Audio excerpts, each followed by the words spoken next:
Hi friends, welcome to Puddu blogs Telugu. ఎలా ఉన్నారు friends? అందరూ బాగున్నారా? నేను కూడా చాలా బాగున్నాను.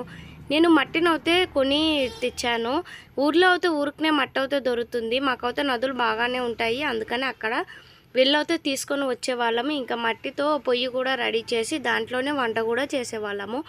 నాకు మ్యారేజ్ అయ్యి ఒక 1 ఇయర్ ముందు వరకు కూడా మా ఇంట్లో అయితే గ్యాస్ లేదు. నేను మట్టి పొయ్యి మీదనే వంట అయితే చేసుకునే వాళ్ళము. కోల్ ఉంటుంది కదా, బొగ్గుతో. నాకు కూడా ఆ పొయ్యి చేయడం అంటే చాలా ఇష్టము. మేమైతే చేసేవాళ్ళము. నాకు కూడా చేయడం అయితే వచ్చు, చాలా బాగుంటుంది.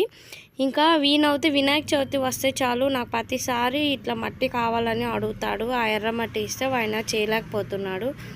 ఇప్పుడైతే ఇది తీసుకున్నాను కాబట్టి ఈయనైతే సండే రాగానే చాలు, హాలిడే వచ్చింది కదా, కూర్చొని అయితే వినాయకుడు అయితే చేసాడు. ఇంత బాగా చేశాడని నేనైతే అనుకోలేదు. చూడండి ఎంత మంచిగా చేశాడు కదా. దాంతోపాటు ఒక శివలింగం కూడా చేశాడు. ఇక శివరాత్రి కూడా వస్తుంది కదా అని నేనైతే అనుకున్నాను. ఇదైతే సండే రోజు అయితే నేను మార్కెట్కి వెళ్ళాము, అదే చూపిస్తున్నాను. చాలా చీప్గా అయితే దొరుకుతున్నాయి మెటీరియల్స్ అన్నీ కూడా ఉన్నాయి. నా వీడియో కనుక మీకు నచ్చితే ప్లీజ్ లైక్ చేయండి, షేర్ చేయండి, సబ్స్క్రైబ్ చేసుకోండి.